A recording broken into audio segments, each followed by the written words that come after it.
ത്രികോണ മത്സരം നടക്കുന്ന ഒരു മണ്ഡലമാണ് തൃപ്പൂണിത്തുറ. നിങ്ങൾക്കറിയാം. അവിടെ അല്പസമയത്തിനും KR ഗോപികൃഷ്ണൻ ചേരും. തൃപ്പൂണിത്തുറ മണ്ഡലത്തിൽ ഏറ്റവും പ്രധാനപ്പെട്ട കാര്യം അവിടെ കഴിഞ്ഞ തദ്ദേശ തെരഞ്ഞെടുപ്പിലൊക്കെ ഉണ്ടായ ഫലം NDA മുന്നണിക്ക് വലിയൊരു ഒരു ഒരു ഒരു എന്തോ പറയുന്നത് ഒരു ആവേശം പകരുന്നുണ്ട്.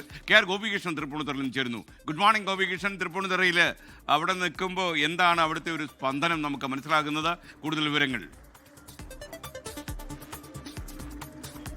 Good morning SKN. തൃപ്പൂണിത്തുറയിൽ വാശിയേറിയ പോരാട്ടം നടക്കുന്ന മണ്ഡലമാണ് തൃപ്പൂണിത്തുറ. നമുക്കറിയാം 2011 മുതലുള്ള തൃപ്പൂണിത്തുറയുടെ രാഷ്ട്രീയ ചരിത്രം അല്ലെങ്കിൽ തെരഞ്ഞെടുപ്പ് ചരിത്രം പരിശോധിച്ചാൽ ഒരുപക്ഷെ UDF-നെ സംബന്ധിച്ച് വലിയ ആത്മവിശ്വാസം നൽകുന്ന ഒരു മണ്ഡലമാണെന്ന് നമുക്ക് പറയാം. കാരണം K ബാബു ഒരു വലിയ സ്വാധീനമുള്ളൊരു മണ്ഡലമാണ്. 2011 15,000 വോട്ടിന്റെ ഭൂരിപക്ഷത്തിനാണ് K ബാബു ഇവിടെ വിജയിച്ചത്. പക്ഷേ 2016 M സ്വരാജ് ഇവിടെ ഒരു അട്ടിമറി വിജയം നേടി. 4,000 വോട്ടിന്റെ ഭൂരിപക്ഷമായിരുന്നു അന്ന് സ്വരാജിനുണ്ടായിരുന്നത്. 2021 വീണ്ടും K ബാബു മത്സരരംഗത്തേക്ക് വരുന്നു. ഇത്തവണ K ബാബു പാർലമെന്ററി രംഗത്ത് നിന്ന് അദ്ദേഹം റിട്ടയർ ചെയ്ത സാഹചര്യത്തിലാണ് ഇവിടെ ദീപക് ജോയ് UDF-ന്റെ സ്ഥാനാർത്ഥി എത്തുന്നത്. നമുക്കറിയാം വൈപ്പിനിൽ UDF സ്ഥാനാർത്ഥി ദീപക് ജോയിയും ഇടതുമുന്നണി സ്ഥാനാർത്ഥി KN ഉണ്ണികൃഷ്ണനുമായിരുന്നു ഏറ്റുമുട്ടിയത്. അതേ സ്ഥാനാർത്ഥികളുടെ കോംബോ തന്നെയാണ് തൃപ്പൂണിത്തുറയിൽ ഇത്തവണ മത്സരരംഗത്തുള്ളത്.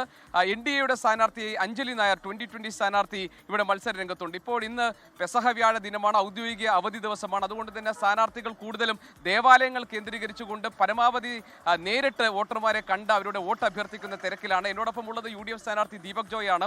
ഇന്ന് ഈ പെസഹ വ്യാഴ ദിനത്തിൽ പള്ളികളിൽ എത്തി അവിടെ വിശ്വാസികളെയൊക്കെ കണ്ട് അവരോട് വോട്ട് അഭ്യർത്ഥിക്കുക എന്നതാണ് അദ്ദേഹം ചെയ്തുകൊണ്ടിരിക്കുന്നത്. തൊട്ടടുത്ത് തന്നെ എനിക്കൊന്ന് ഇവിടെ ഒരു പള്ളി ഉണ്ടല്ലോ അല്ലേ? അതെ അതെ, തീർച്ചയായിട്ടും രാവിലെ തന്നെ ഇന്ന് തുടങ്ങിയത് 6 മണിക്ക് തുടങ്ങിയതാണ്. കണ്ടനാട് നിന്നാണ് ആരംഭിച്ചത്.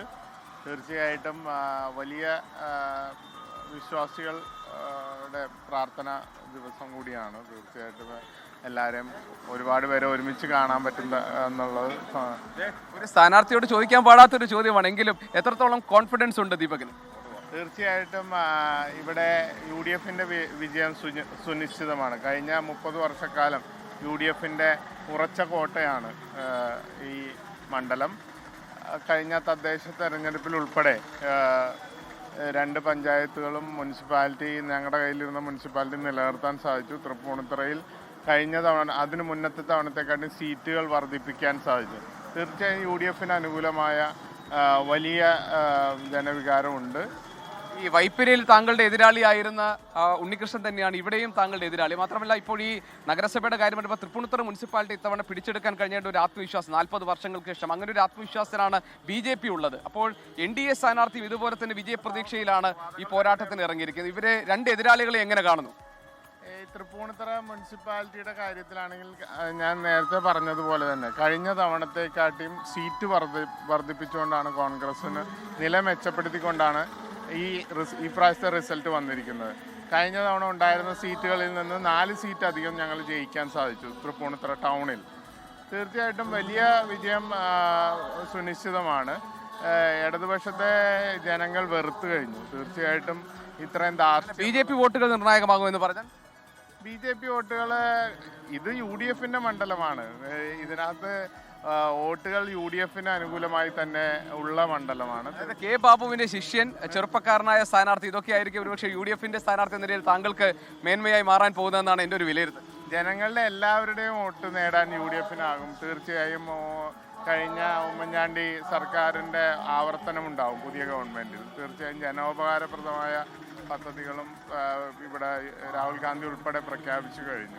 തീർച്ചയായിട്ടും ജനങ്ങൾ അത് ഏറ്റെടുക്കും. ഏതായാലും ജനങ്ങൾ തീരുമാനിക്കട്ടെ. Deepak, thank you very much ഈ മോർണിംഗ് ഷോയിൽ വന്നതിന്. SKN, ഇപ്പോൾ നമ്മൾ കണ്ടത് UDF സ്ഥാനാർത്ഥി ദീപക് ജോയ് ആണ്. മറ്റ് 2 സ്ഥാനാർത്ഥികളെ കൂടി നമുക്ക് കാണാനുണ്ട്. ഇടതുമുന്നണി സ്ഥാനാർത്ഥി KN ഉണ്ണികൃഷ്ണൻ, അദ്ദേഹത്തിന്റെ ഇന്നത്തെ തെരഞ്ഞെടുപ്പ് പ്രചാരണം തുടങ്ങുന്നത് എരൂരിൽ നിന്നാണ്. NDA-യുടെ സ്ഥാനാർത്ഥി 2020-യുടെ അഞ്ജലി നായർ മത്സരരംഗത്ത് സജീവമായി തന്നെയുണ്ട്. തെരഞ്ഞെടുപ്പ് പ്രചാരണ രംഗത്ത് ഇന്ന് അവർ സ്വകാര്യ സന്ദർശനങ്ങളിലേക്കും അതോടൊപ്പം തന്നെ മറ്റ് കൂടുതൽ ആളുകളെ നേരിട്ട് കണ്ടുള്ള പ്രചാരണ പരിപാടികളിലേക്ക് അവർ കടക്കുകയാണ്. ഈ 2 സ്ഥാനാർത്ഥികളെ നമ്മൾ കാണാം.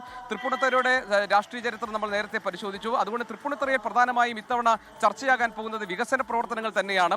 40 വർഷം നഗരസഭ കയ്യിലുണ്ടായിട്ടും കാര്യമായ വികസന പ്രവർത്തനങ്ങൾ നടത്തിയില്ല എന്നൊക്കെയുള്ള ഒരു വിമർശനം ഒരു ഭാഗത്തുണ്ട്. BJP-യെ സംബന്ധിച്ച് അവർ വലിയ ആത്മവിശ്വാസത്തിലൂടെയാണ് ഈ തെരഞ്ഞെടുപ്പ് രംഗത്തേക്ക് അവർ ഇറങ്ങിയിട്ടുള്ളത്. പക്ഷേ സ്വന്തം ചിഹ്നത്തിൽ ഒരു സ്ഥാനാർത്ഥി ഉണ്ടായില്ല എന്നത് തുടക്കത്തിൽ BJP-യിലെ പ്രാദേശിക നേതൃത്വത്തിന് ചില്ലറ വിഷമമൊക്കെ ഉണ്ടാക്കിയെങ്കിലും NDA സ്ഥാനാർത്ഥി 2020-യുടെ അഞ്ജലി നായർ ഇപ്പോൾ സജീവമായി തന്നെ തെരഞ്ഞെടുപ്പ് പ്രചാരണ രംഗത്തുണ്ട്. 3 മുന്നണികളും ശക്തമായ ഒരു മത്സരത്തിൽ കാഴ്ചവെക്കാൻ വേണ്ടി ഒരുങ്ങിയിരിക്കുകയാണ്. SK okay, thank you. K R ഗോപികൃഷ്ണനാണ് തൃപ്പൂണിത്തുറയിൽ നിന്നും തത്സമയം ചേർന്നത്.